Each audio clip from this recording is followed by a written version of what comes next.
Central Bank of Nigeria outlines 8-point agenda for better Nigeria post-COVID-19. International Monetary Fund projects Nigeria's economy to contract by minus 3.4% in 2020. European Union donates 21 billion naira to Nigeria's first fight against coronavirus. And CBN receives no fewer than 80,000 applications for 50 billion naira pandemic support facility.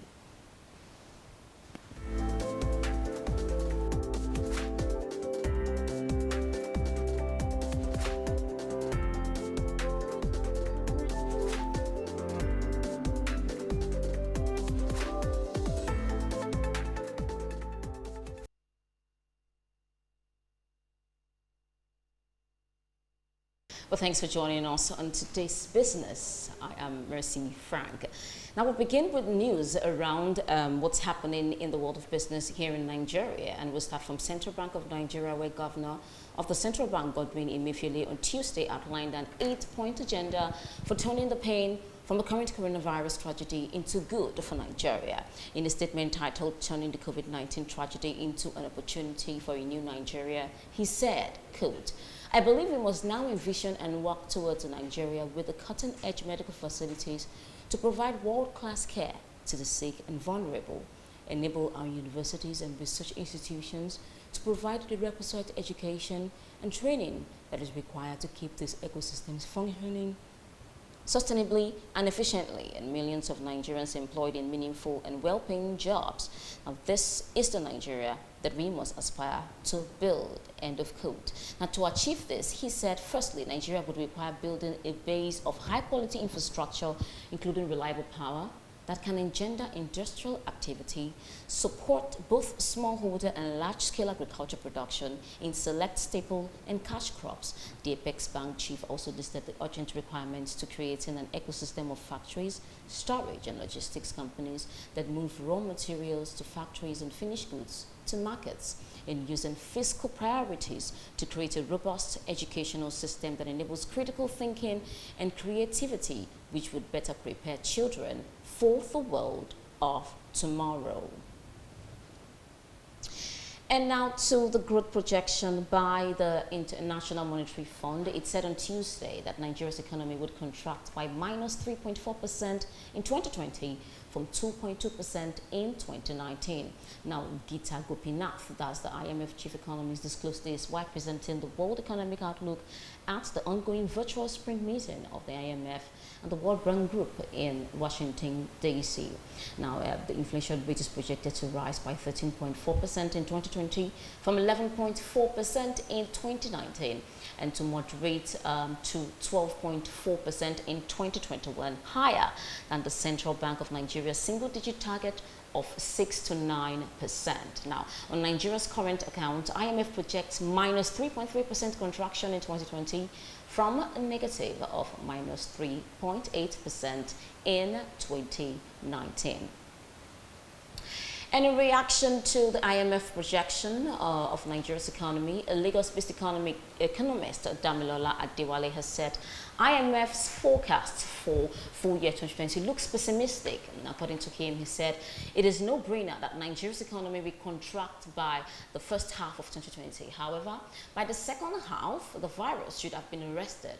Global economic activities would have returned to normalcy and oil prices would rebound since OPEC plus G20 pact would have been effective, end of quote.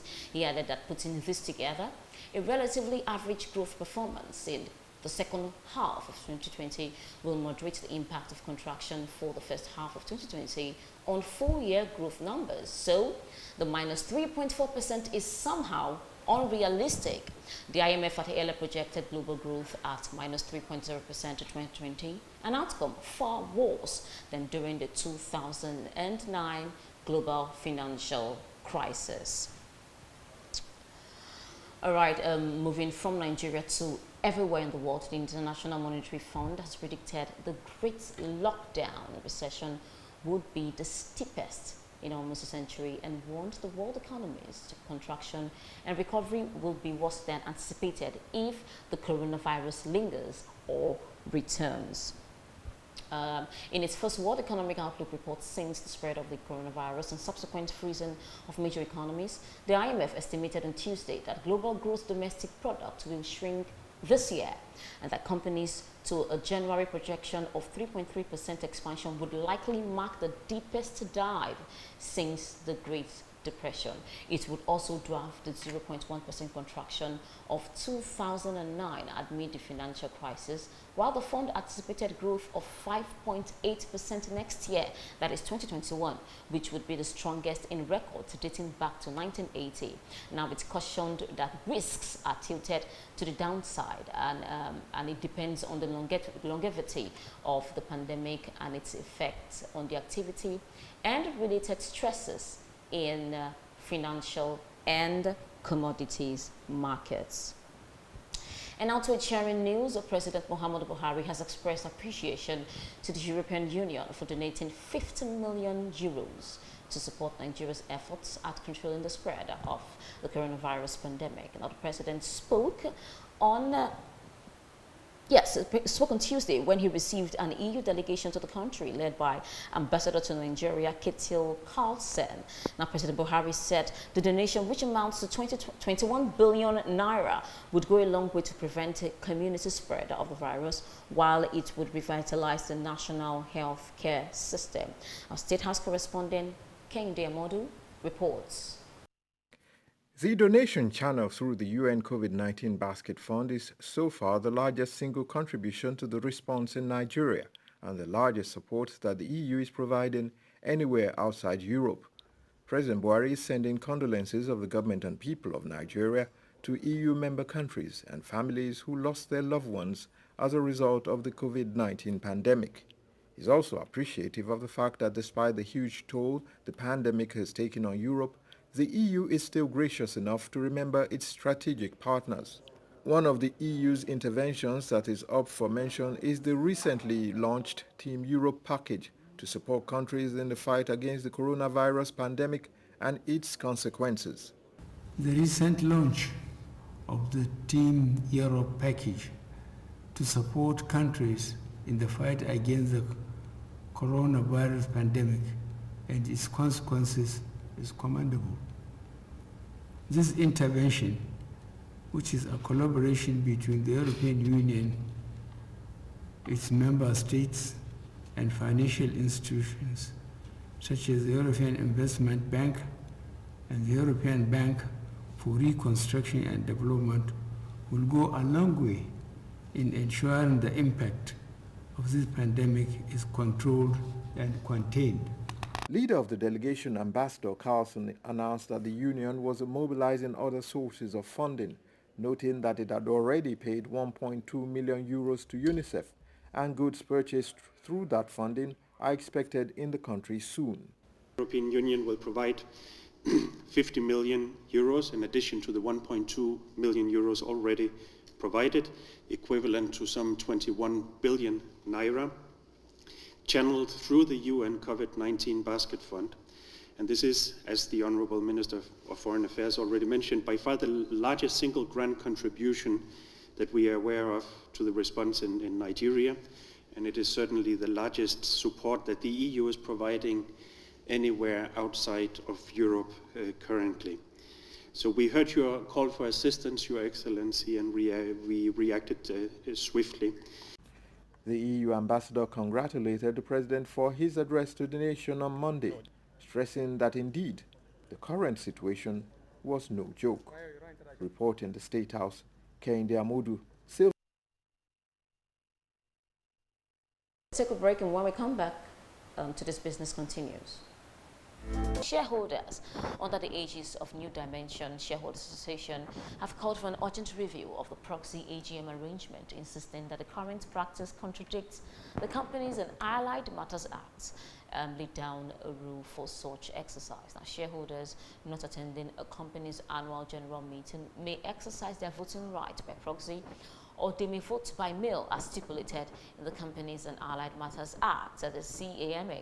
Also, the recent guidelines released by the Corporate Affairs Commission on proxy AGM stipulated that any investor who is not willing to attend the meeting could appoint representatives, but the president of the shareholders group, Patrick Ajudua, insisted that what is obtainable as a proxy AGM at the ongoing yearly meetings of listed firms contradicts the stipulated guidelines and does not address investors' concern. Woo, so much back and forth here. We have Ada back on Skype. If you can hear me, Ada. Hello, Ada.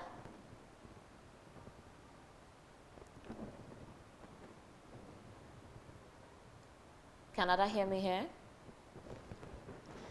All right, we probably would, while trying to get Ada, we'll go on with other stories, and hopefully this is a very important discussion that we have to have, because we have so many entrepreneurs, those who are running the small-scale enterprises, who are actually suffering, having sleepless nights and thinking of what else are they going to do.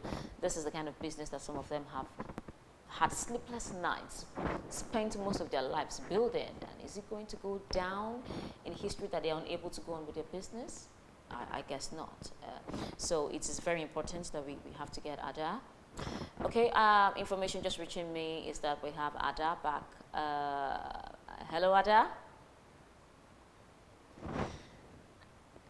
Okay, if you can hear me, I just want your, like I said earlier on, your take on CBN's recent report that the stimulus package that they have made available for people, about 80,000 people have applied, with 40,000 of those people being household, meaning they don't have a business to run, while I guess the next 40,000 remaining SMEs, and they said there is no need for your business plan anymore. I mean, that's it's a bit tricky for me.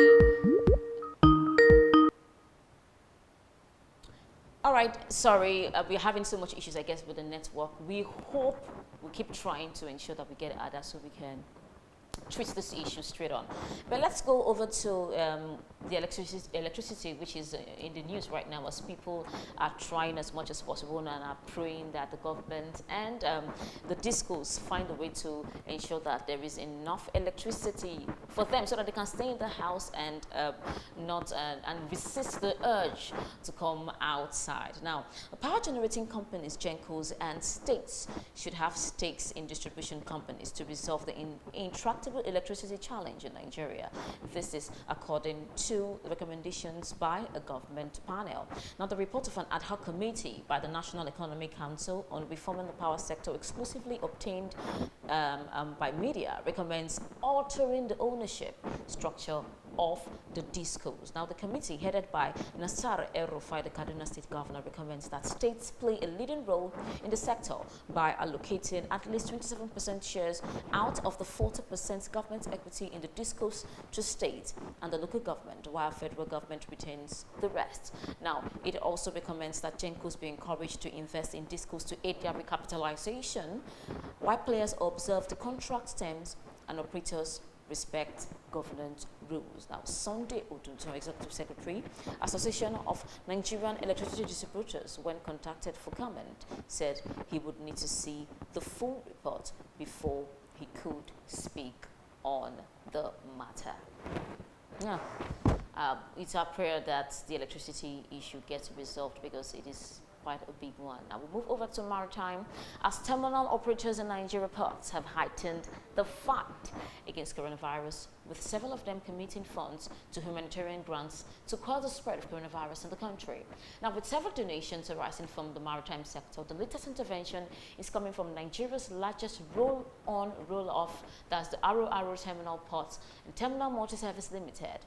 Its parent company, Grimaldi Nigeria, and Sifox Group, donating funds and health kits towards the fight against the pandemic. Now, the group have collectively donated a total of 150 million, 10,000 nose masks and 5,000 hand gloves to various arms of the government in support of the fight against COVID-19. We're pretty glad that the private sector is doing all that they can to ensure that the nation defeats the spread of COVID-19 and, of course, return to normal, because every one of us is affected whether we like it or not. Now over to aviation and the loss they are experiencing. The global aviation is in for a dire strait and financial crisis as the current disruption will cost airlines at least 50% passenger traffic decline. Now, consequently, the industry will see passenger revenues drop by $314 billion in 2020 as a 55% decline compared to 2019. The new estimate released by the International Air Transport Association, IATA, yesterday was an update from the $252 billion projected losses revenue in March that was benchmarked on severe travel restriction lasting 3 months. Now, the updated figures reflect a significant deepening of the crisis since then and reflects the parameters like severe domestic restriction lasting 3 months, some restriction on international travel extending beyond the initial 3 months, worldwide severe impacts including Africa and Latin America, which had a small presence of the disease and were expected to be less impacted in March analysis. Now, the full year passenger demand, both domestic and international, is expected to be down by 48% compared to 2019. The two main elements driving this are overall economic development and travel restrictions. All right, we'll take a break, and when we come back, today's business continues. Stay with us.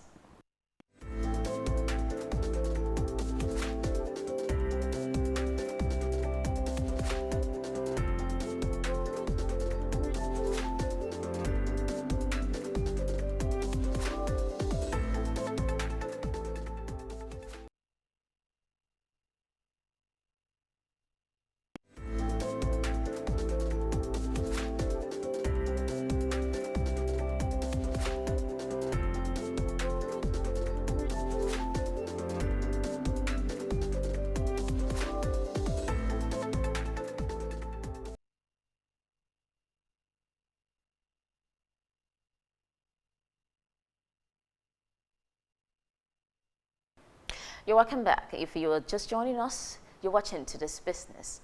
Now we move over to efforts by the private sector to ensure the stop of the spread of COVID-19 in Nigeria. And this time around, the private sector health players have expressed their willingness to assist in scaling up testing processes and improve on the turnaround time for COVID-19 test results if they are allowed to come in. Now, according to representatives of private healthcare sector, the government needs to open testing to the private sector and replicate involvement of the private sector in isolation centers. Now, the health sector players said they decided to take up this challenge as the NCDC is restricting the class of persons who can be tested for the virus only to those showing symptoms and to those also who have had any history of travel to any high-risk countries or have had close contact with a confirmed case of COVID-19 due to inadequate testing centers. Since the country boasts of 7 privately owned diagnostic centers with 35 to 40 centers across the country, these healthcare representatives agree that drive-through testing should be considered. All right,